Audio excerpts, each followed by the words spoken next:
ही कहना चाहूँगा। पहले तो ये कहना चाहूँगा कि हर अच्छी चीज़ की शुरुआत एडम से होती है। अब देखिए, दुनिया की शुरुआत एडम से हुई और दुनिया कितनी हसीन हो गई, हाँ? तो अब जाहिर है कि एडम साहब से शुरुआत हो रही है तो फिल्म की शुरुआत भी अच्छी होगी। जैसा कि मैं मजाक में कह रहा था, लेकिन उसमें कुछ हकीकत भी ये है कि ये फिल्म वाकई मैंने इसलिए भी की शुरुआत में क्योंकि मुझे हुसैन ज़ैदी साहब की जो है दाढ़ी बहुत पसंद आई। मुझे ऐसा लगा कि मैं कुछ मुख्तलिफ करने वाला हूँ, अलग करने वाला हूँ। और दूसरी बड़ी एक अजीब सी वजह है, वो ये कि ये पहली बार देख रहा हूँ, इसके लिए आप लोग भी शायद प्रशंसा करना चाहेंगे कि देखेंगे कि पहली बार प्रोड्यूसर और डायरेक्टर इतने वेल ड्रेस्ड हैं और अच्छे तरीके से कपड़े पहन के, वरना प्रोड्यूसर मारा बच्चे उसके चेहरे पर हवाइयाँ उड़ती रहती हैं, वो एक बैग रुपयों का थैला लेके इधर से उधर भागता रहता है, और डायरेक्टर है उसके हाथ में कई धागे रहते हैं, एक टौड़ा सा टीका रहता है, उसके पीछे 4-5 चमचे घूमते रहते हैं असिस्टेंट। तो ऐसा कुछ नहीं यहाँ पर, ऐसा होना भी नहीं चाहिए क्योंकि ज़माना बदल गया है। वो दुनिया जो एडम ने शुरू की थी, इस एडम की दुनिया से बहुत फ़र्क है। तो ये हम लोग बहुत आगे आ चुके हैं और इनकी सोच बहुत अच्छी है। और जब एक, जैसे मैं कह रहा था कि सोच में जब सफाई होती है, क्लैरिटी होती है, तो उसका अंजाम हमेशा अच्छा होता है।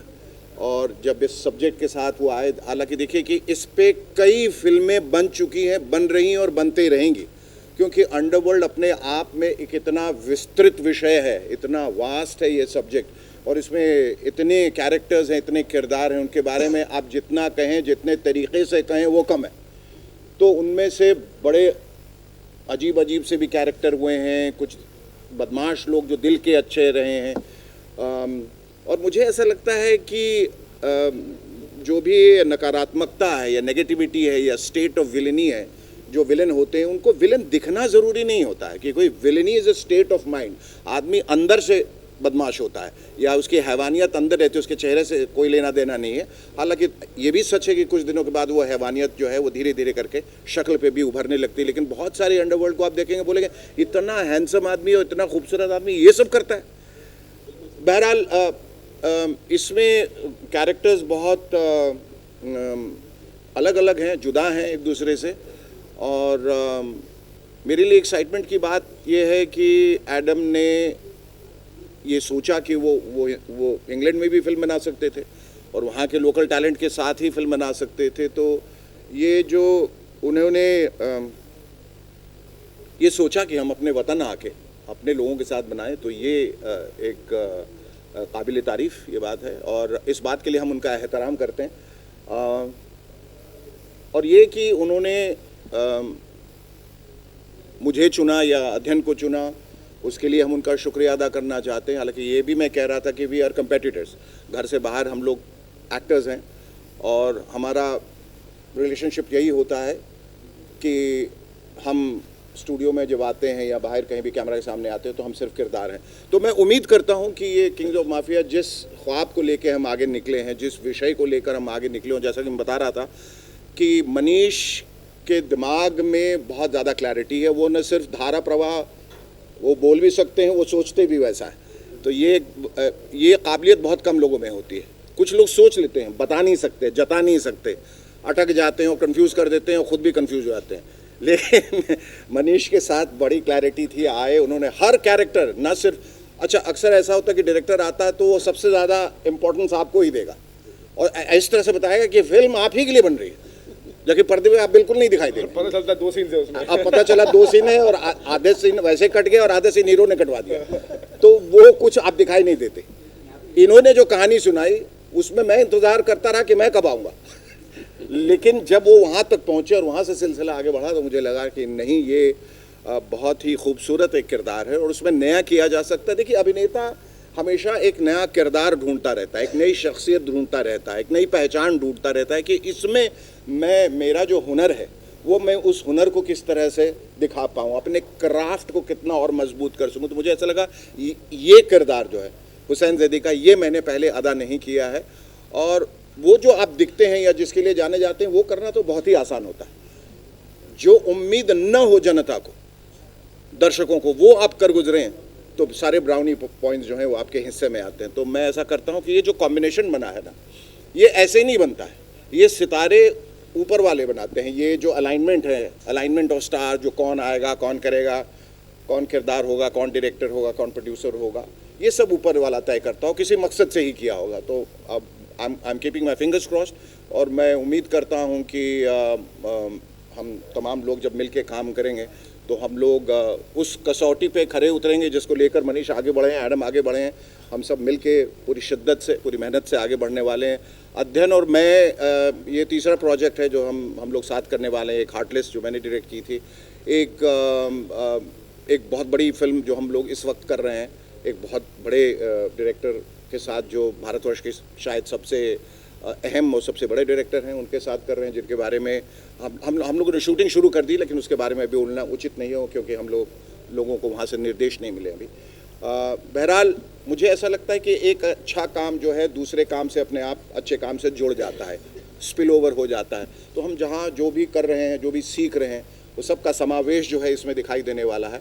और एक बार फिर ईश्वर से प्रार्थना करते हैं कि ये जिस मकसद से हम आगे बढ़ रहे हैं उसमें हम कामयाब हो। और आप लोगों का एक बार फिर से बहुत बहुत शुक्रिया, और आपका भी, और मनीष आपका भी बहुत बहुत शुक्रिया, और विनय जी आपका बहुत बहुत शुक्रिया।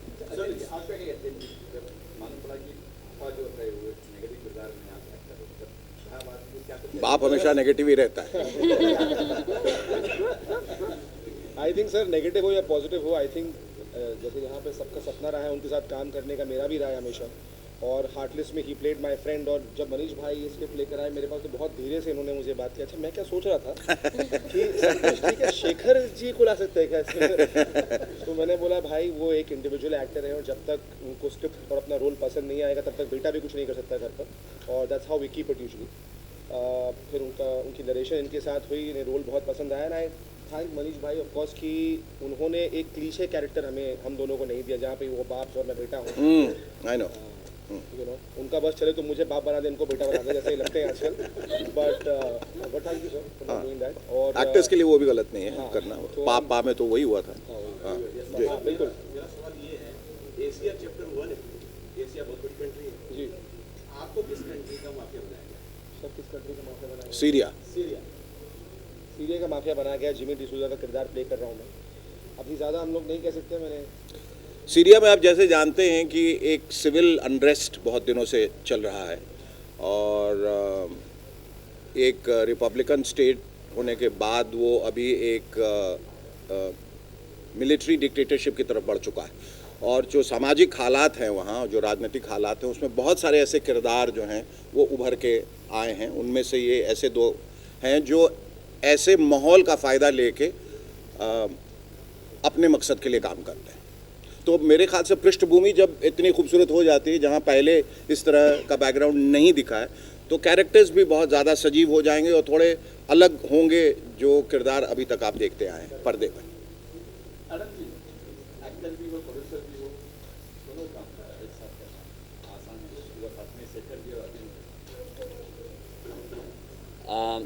मेरे ख्याल से आसान की जगह ये सरल हो जाएगा।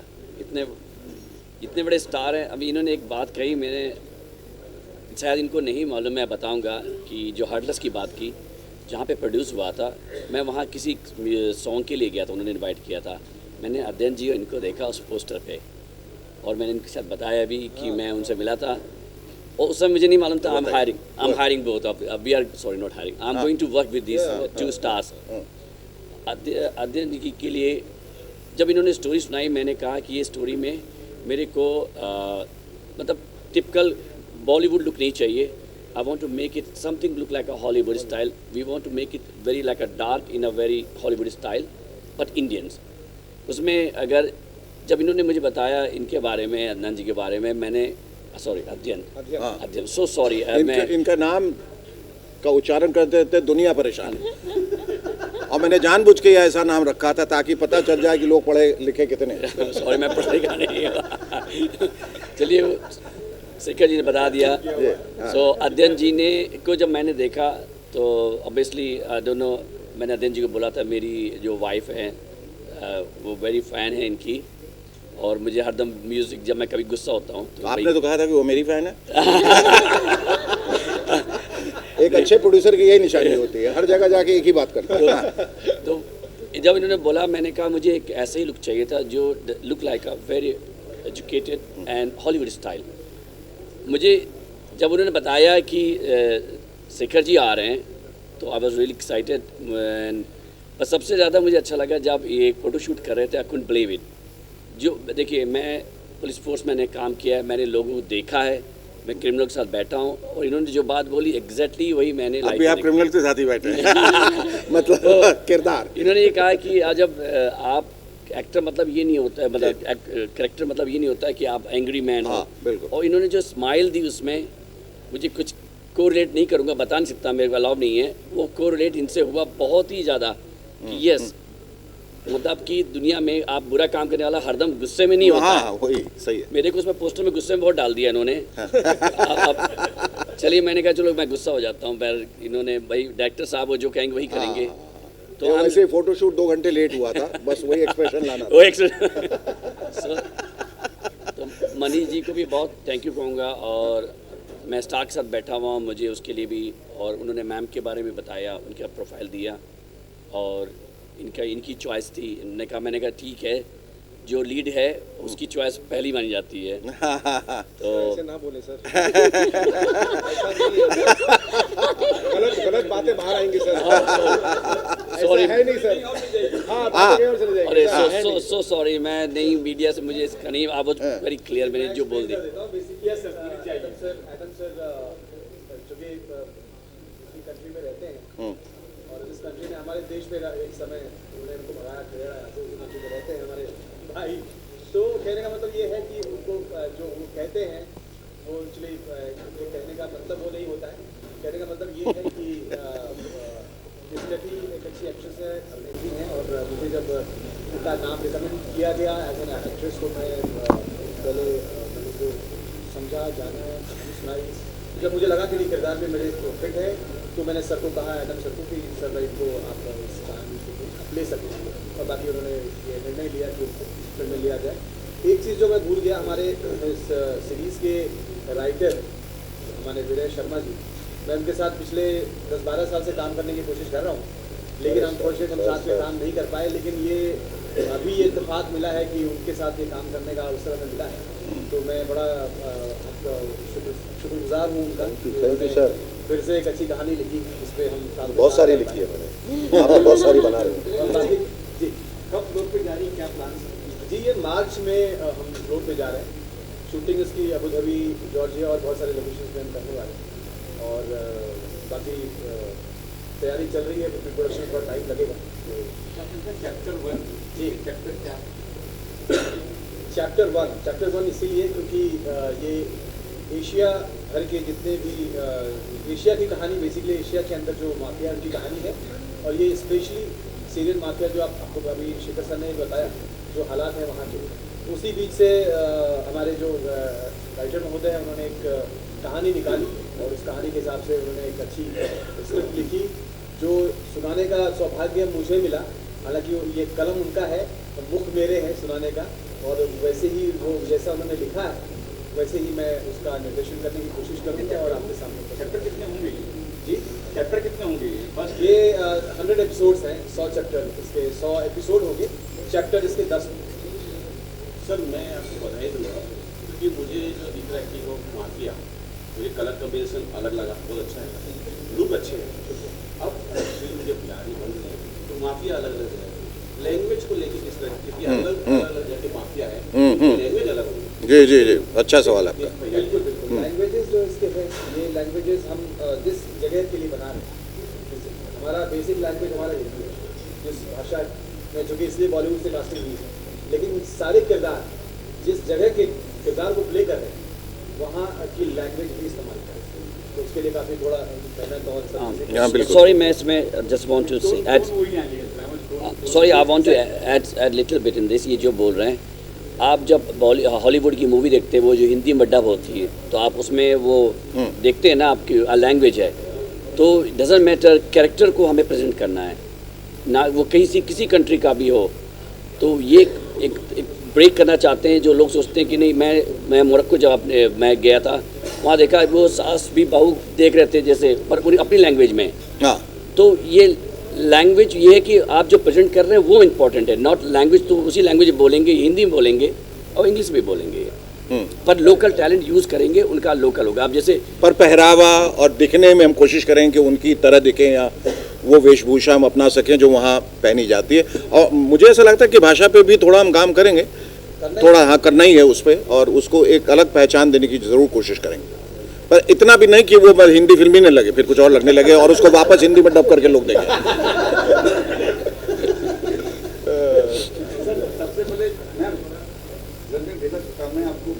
Sir thank you so much. हाँ, happy birthday, happy birthday. Thank you happy birthday, thank you happy birthday. क्या कुछ कैसे मैम बर्थडे भी और इवेंट भी हो रहा है, आपका कहीं किसका किरदार है आपका? जी सर, पहले तो thank you so much wishes के लिए। आप लोग को भी संक्रांति और पोंगल की ढेर सारी शुभकामनाएं। बहुत खुश हुआ आज क्योंकि साल का पहला महीना है, न्यू ईयर की शुरुआत वैसी हुई है। मतलब साल में आई थिंक मैं पहली बार अभी आई हूँ बॉम्बे इस साल।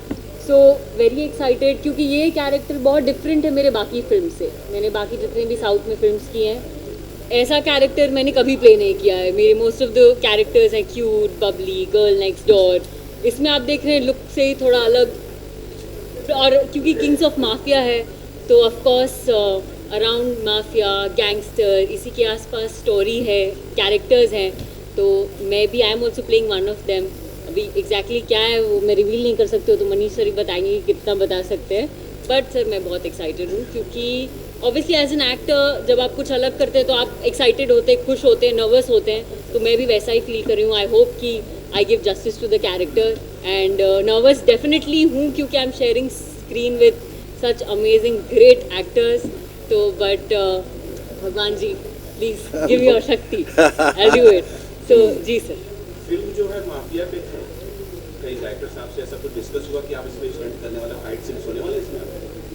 सर है कुछ सरप्राइजेस जो आप देखेंगे, तो उस पर वर्क कर रहे हैं हम लोग। फाइट सीन डायरेक्टर के साथ होगा, जैसा सुना है। अगर वैसा नहीं निकला तो बड़े फाइट्स होने वाले हैं।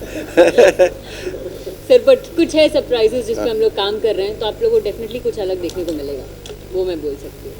तो विनय जी कहीं से इंस्पायर हुई कहानी है, कहाँ इंस्पायर्ड नहीं, क्योंकि बेसिकली गैंगस्टर पे बहुत सारी फिल्म्स मैंने लिखी।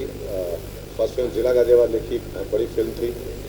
तो ये दिमाग में था कि गैंगस्टर आप इंडियंस देखते हैं, इंडियंस माफिया, अभी तक आपने बाहर के माफिया नहीं देखे।